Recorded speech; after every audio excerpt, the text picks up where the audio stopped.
Hello,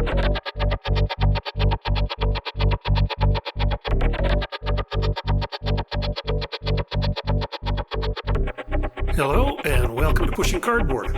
I'm Grant Menneberg, and this is episode 4. Today we'll be talking about what it's like to come back to Advanced Squad Leader after a 20-year break away from the World War II tactical behemoth. What it was like back in the 90s and what's new now that I'm looking at it afresh. And then we'll have a look at Caesar, Rome vs. Gaul, a fairly new game from Mark Simonich, published by GMT. Also note that Episode 5 will be a special interview episode with Carl Pardee, designer of Absolute War and the No Retreat series, and that'll be available very soon. I've got it recorded, just have to finish editing it, and it'll be good to go. So look for that soon if you're interested in that game or that designer. Before we get to the big sections, I'd like to talk about what I've been playing. In this recent month and over Christmas, really, it's been all Vassal PBEM. There's been no face-to-face, no live Vassal even. And I haven't even really had much time to get anything out on the table and just teach myself something new. It's been quite busy. But on the Vassal front, the PBM front, it's been good as always. Plenty of commands and colors. I've got games of Ancients, Napoleon, Tricorn, and Samurai all going. Lots of ASL, 2 scenarios of ASL. One just finished, and I just restarted with that partner, and another one ongoing with another partner. And as well, I've just started with a local opponent. We're playing Vassal PBEM as well because we wanted to take a run at a small campaign game from Lone Canuck Publishing, the Hell's Highway campaign game. They're smaller campaign games. It's sort of a bit of a warm up before we maybe take a shot at one of the big ones like Red Barricades or something like that. This is an opponent that I used to play with regularly at the old Calgary ASL club back in the 90s, and he's still playing and still a big member of that club, so it's great to reconnect with him. As well, I'm still playing Unhappy King Charles. I'm still playing Nemesis Burma 1944. My Bayonet and Tomahawks game finished. It was Scenario 3. It was fantastic. Went down to the last 2 activations of the final turn.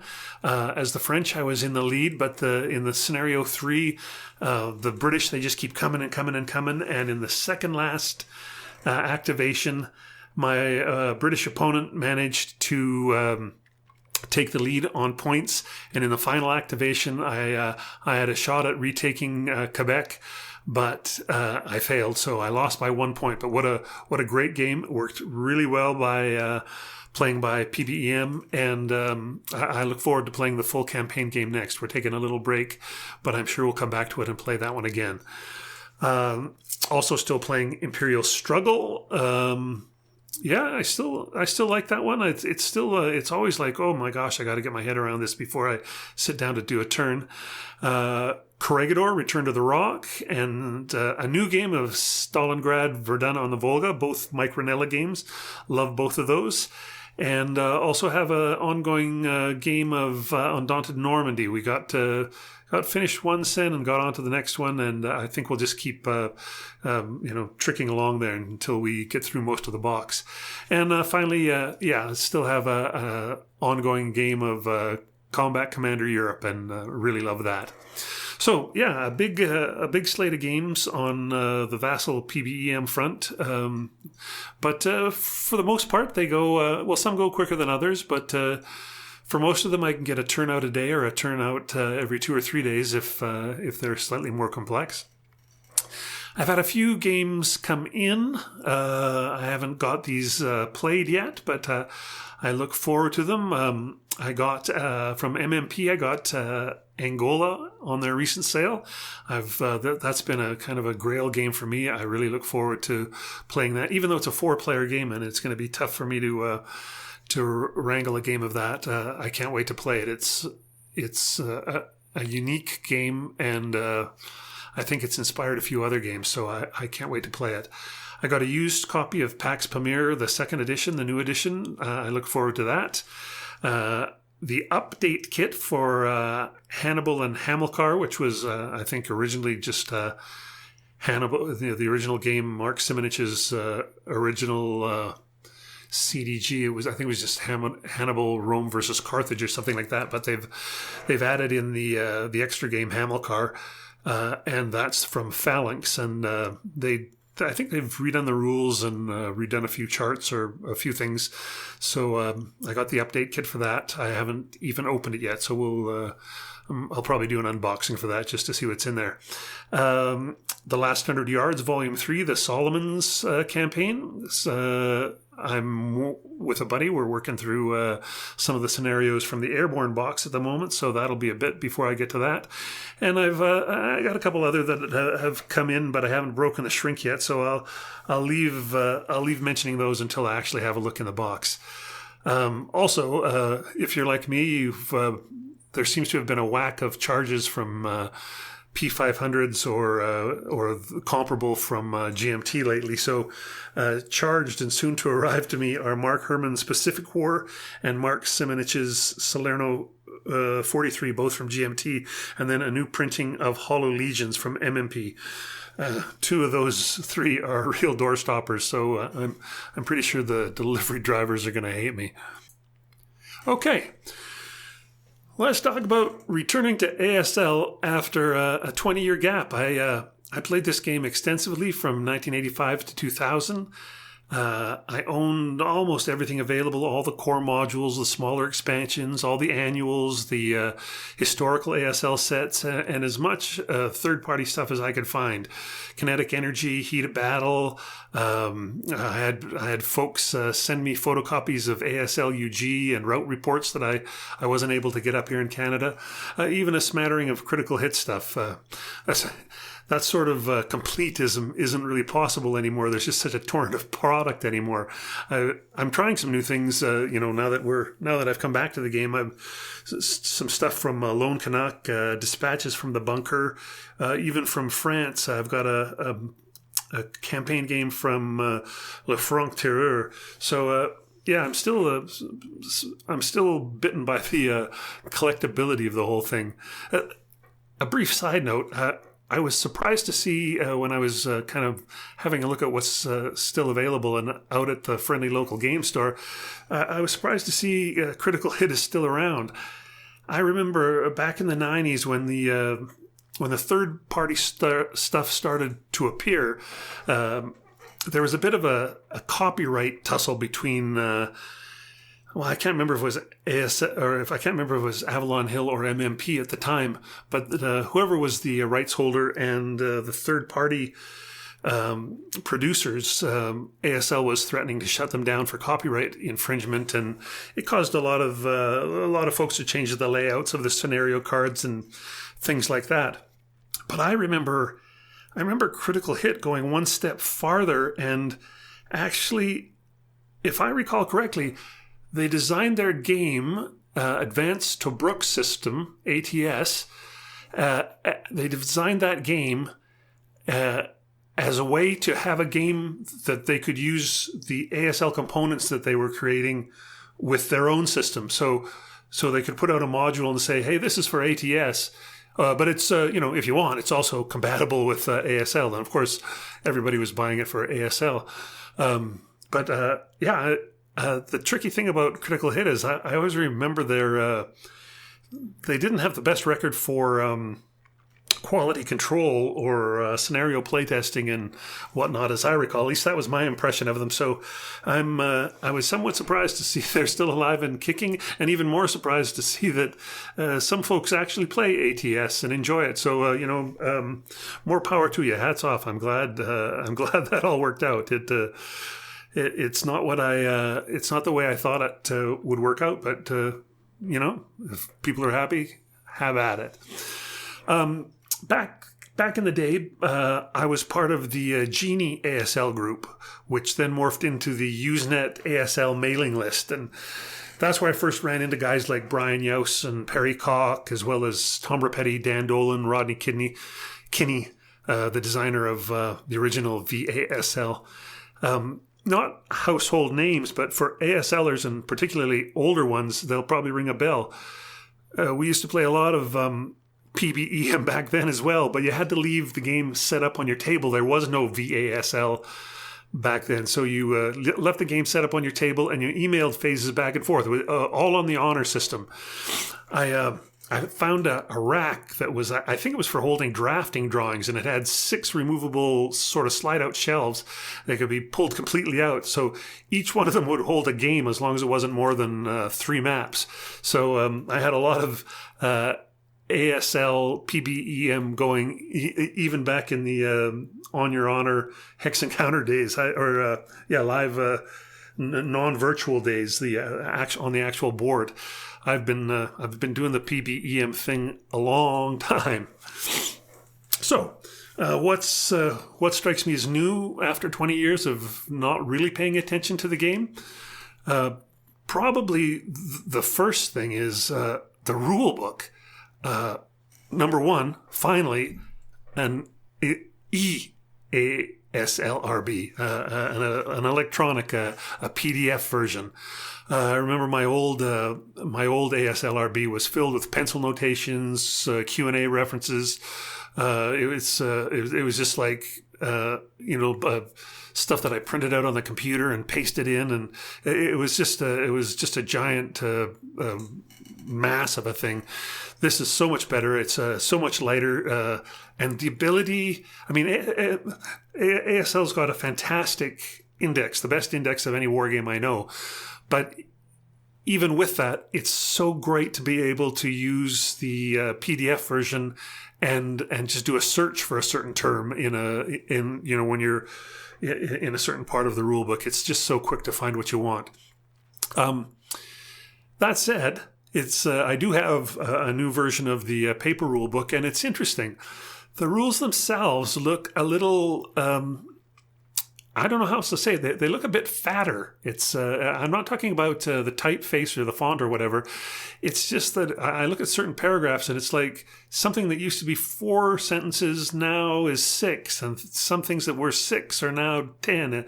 It's just a visual thing, but that's how it looks. Some paragraphs look sort of beefier than I remember. I recall it as a bit leaner comparatively. I mean, this is ASL. Nothing's very lean. But I guess that's just the cost of constant clarification, the cost of constant updating and making things as clear as possible means that you just need a few more words. The rulebook is certainly intimidating. I get it. ASL continues to be a game that's easiest to learn from a veteran player rather than trying to pick it up all on your own. I still feel like the basics of the game are very simple, but the wealth of details is mountainous and intimidating. I get it. Also new, completely new, is the map boards. Gone are all the old mounted maps, and the new ones are just on a more a heavier cardboard sort of. I like the new ones. They're much lighter to haul to the club once we can play face to face again, and without having those curved edges and the paper printed on a hard backing, they line up better as well. They're more truly geomorphic. The new maps are great. Plus, there's if you bought a lot of those action packs, I've gone back and picked up as many as I could find. There's the new style of maps as well as the long thin ones that we're used to from ASL. There's the ones that are sort of more short and fat. Instead of folding lengthwise, they fold widthwise. So I guess some people call them the Gary Fortenberry maps. Anyway, that's kind of cool. Really like them. I also noticed that looking at the average scenarios that are published now, particularly in the journals, not the annuals anymore, they seem smaller. Shorter, more tournament-sized. Certainly there's third-party people like Bounding Fire Productions. Their stuff looks like they still put out monster-sized scenarios, but the sends that come in the journal or I have a few packs from Lone Canuck or Dispatches from the Trenches or whatever they're called. They all look a little. The more recent ones all look shorter, and a lot of stuff that's 6-7 turns instead of those big 11-12 turn things that I remember from back in the day. Speaking of scenarios, there's got to be thousands of them out there now. Between the stuff that comes in the modules and the journals and the action packs, there's just like a ton of official stuff, and then 5 times more in third-party product. It's incredible. About the only thing that I haven't been impressed with maybe is the Winter Offensive packs from MMP, where you get 2 or 3 scenarios and a map board. And given that each one has a map board, it feels like they're a must-buy for something that I might otherwise pass up. But kind of got to have all the maps if you can possibly swing it. The number of ASL dedicated websites has ballooned as well. It's just if you want to just go down the rabbit hole of reading good ASL content on the web or watching ASL videos, there's no shortage. The ASL forums at gamesquad.com seems to be the main watering hole for ASLers, but I really like the ASLscenarioarchive.com website. It's a great way to search for the exact scenario you want to play. It's got a giant database of every scenario that they can get their hands on, and you can search for scenarios using your favorite boards or nationalities or by specific AFVs or there's just there's probably 24 different parameters you can fields that you can specify when you're making a search. They also have a thing where you can indicate which modules or which third-party products you have, so you can search just for scenarios that are within your own collection as well, which narrows things down nicely. And it also has they have a sort of a scenario record. Now there used to be there still is. There was Roar back in the day. That started way back in the 90s. The remote online automated record where every time you played a scenario, you could put the results in, and it gives a nice indication of scenario balance. ASLscenarioarchive.com has a similar thing, and it looks very promising. The only tricky part there is ASLscenarioarchive.com, they don't log whether the balance provisions have been used. So I think Roar is still the better place to check for scenario balance. But I do enter my results in both, and I live in hope that the ASL Scenario Archive guys will see fit to add a place to put in whether you used balance provisions or not when you enter a scenario result. Vassal. VASL. I mean, wow. Non-ASLers may not know that VASSAL started out as VASL. Now VASL is basically just a module for the bigger VASSAL project. But I got to say, there's no better Vassal module than the ASL Vassal module. Given it's all that it's asked to do with the game is complex and varied as ASL, it's amazing it keeps up, but it keeps up and more. It's a fantastic module, and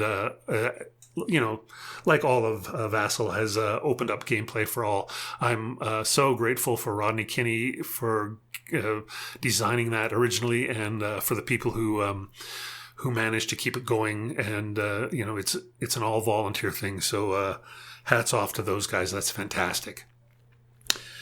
In terms of gameplay, it took me a few games to get myself back up to speed, of course, and there's still plenty to relearn. But I've played quite a few games now in the last year, and I've finally got a few wins under my belt. No night rules or gliders or caves or beach landings or anything like that yet, but I've got the basics of infantry play back, and I'm almost feeling good about AFVs. I'm definitely losing more AFVs than I'm killing, but what the hell? What I notice about my few new current opponents, as opposed to the many I had back in the 90s, may indicate a little evolution in gameplay. I'm not sure, or maybe it's just the way these guys play, but I'm seeing more board edge creep by the attackers. I'm seeing way more willingness to take low odds shots, more bounding fire, intensive fire, guns duels, things like that. I'm seeing more willingness to drive AFVs and half-tracks right into the infantry if there's no Panzerfaust or other ATP or anti-tank gun weapons around. And finally, even with the low odds shots, I'm seeing more maneuver and less prep fire, which is encouraging. Many of the newer tactical games use larger hexes and the maps. So because the hexes are so big, the maps feel actually smaller and restrictive. I love that ASL has old school sized hexes and plenty of room to move. In terms of what I see less of, the IIFT, the incremental infantry fire table, seems to be a forgotten relic of an earlier time. It was still a hot topic back in the 90s, the late 90s, whether every time you sat down to play somebody, there would be the scenario would start with a discussion of which fire table you were going to use. But I haven't met anybody recently who still wants to use the IIFT. Stacking is almost non-existent with the folks I'm playing with now. It wasn't really prevalent before, but I remember a few guys that liked to build those big giant kill stacks and try and bash their way through that way. I'm seeing none of that for sure. Rules arguments are gone. I guess that's probably no doubt due to 35 years of clarifications of the rule book and the Perry Says rulings, but not that there was a ton of that back in the day, but it seems like things are looked up quickly and easily and with no disagreement. So those are the things that I don't miss and or that I've noticed are gone. I've played a lot in the 20 years since I quit ASL and before I picked it up again. I played a lot of World War II tactical systems in the meantime. I've played Band of Brothers, Conflict of Heroes, Tide of Iron, Last 100 Yards, Combat Commander, Fighting Formations. I've enjoyed most of them, happily play all of them again, but ASL is still my sweet spot. I really love that it takes on everything. One of the things that sort of limits my interest in so many of the newer systems is how the core game focuses on a division or a single campaign. Like, the Last 100 Yards that I just got is going to be the Solomon's campaign, or a Band of Brothers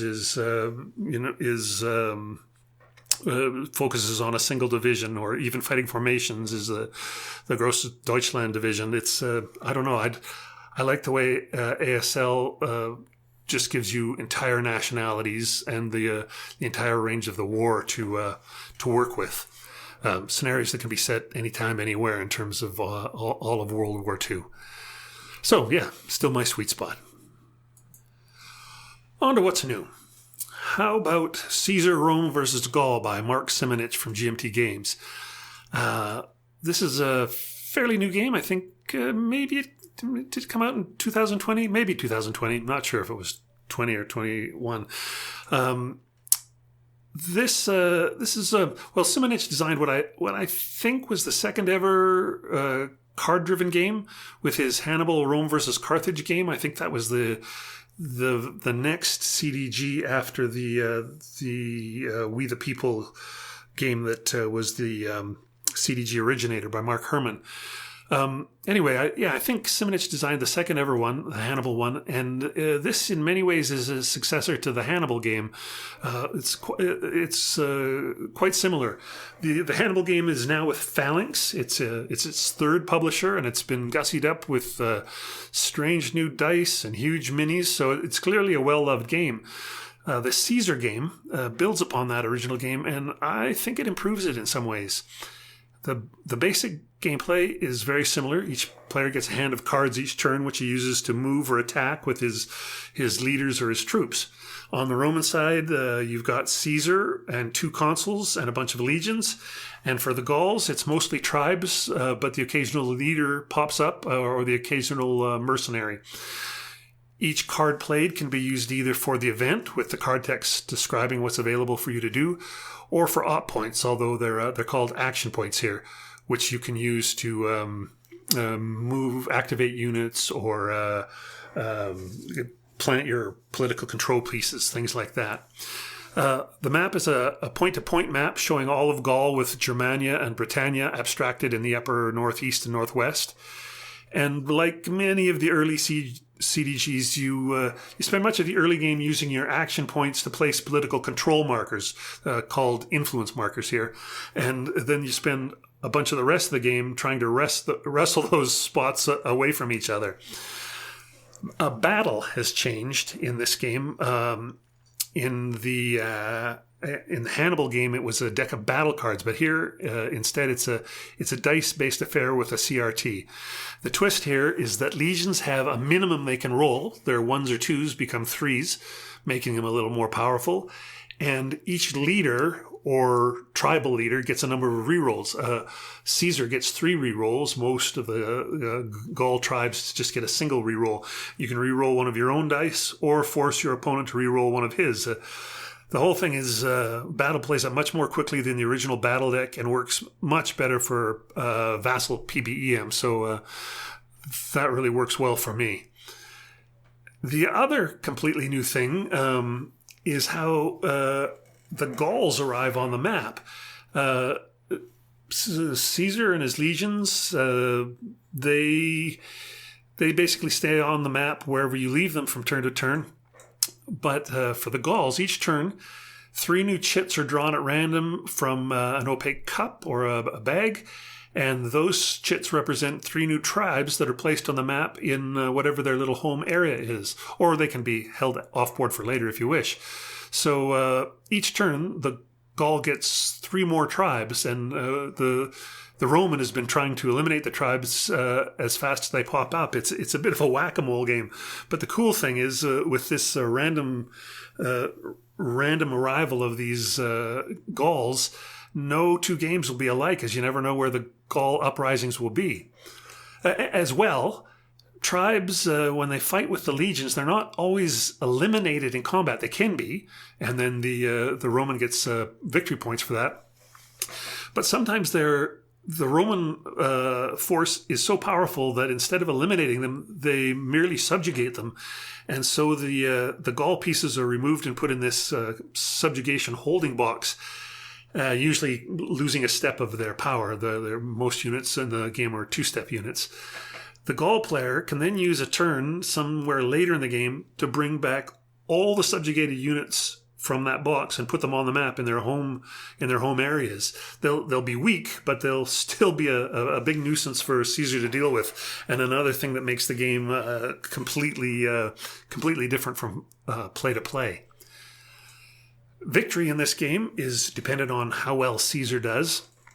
He amasses victory points each year for 6 years, scoring at year end for how much of Gaul is under his control, and there's a variable whether he has a presence in an area or he controls the area. He gets a different level of VP for each of the areas, and then he gets VP as well for a few side projects such as the aforementioned Britannia and Germania. Early comments on the game had a few people complaining that Caesar couldn't win. I think those cries have died down now. I hope it isn't the case.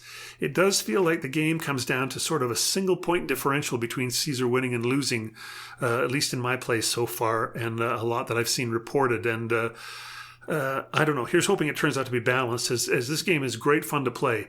The map is easy to read. It's good to look at. The pieces are sturdy. There's none of the unnecessary minis.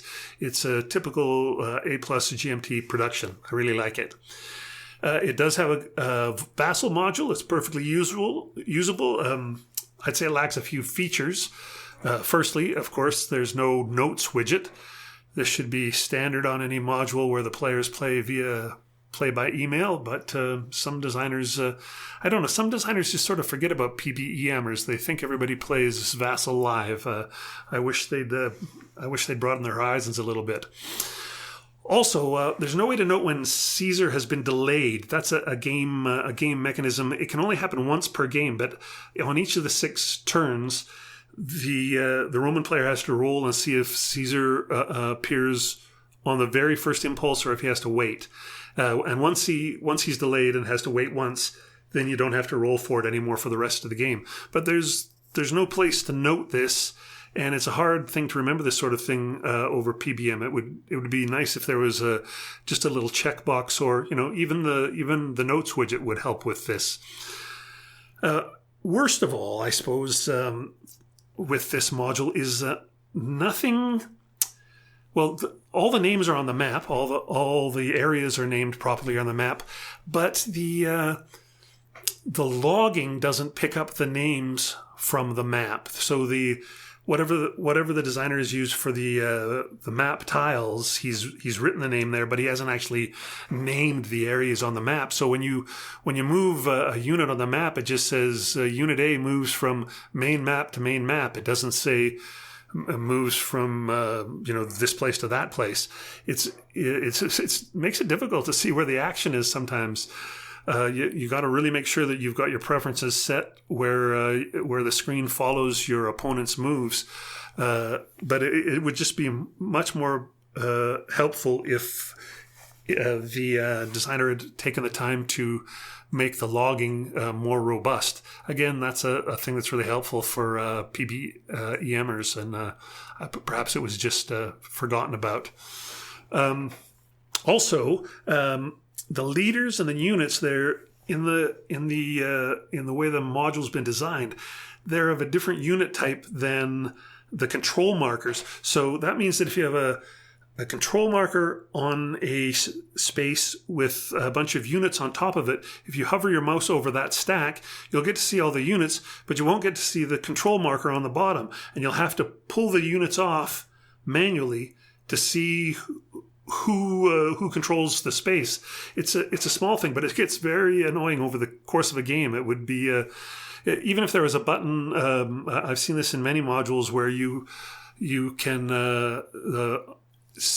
hit a button on the taskbar or the menu bar and either remove all the pieces or just remove the units and leave the control markers. That would be so helpful in this game. Finally, the other thing that's a little, a bit of a letdown in this game is the cards. In the physical game, the cards are sort of huge. They're big like tarot cards. And the Vassal module replicates that. I suppose they have to. They had to scan them or use the original files for them. But they're so big, and you have to draw them manually from the deck into you have a pop-up window for your hand.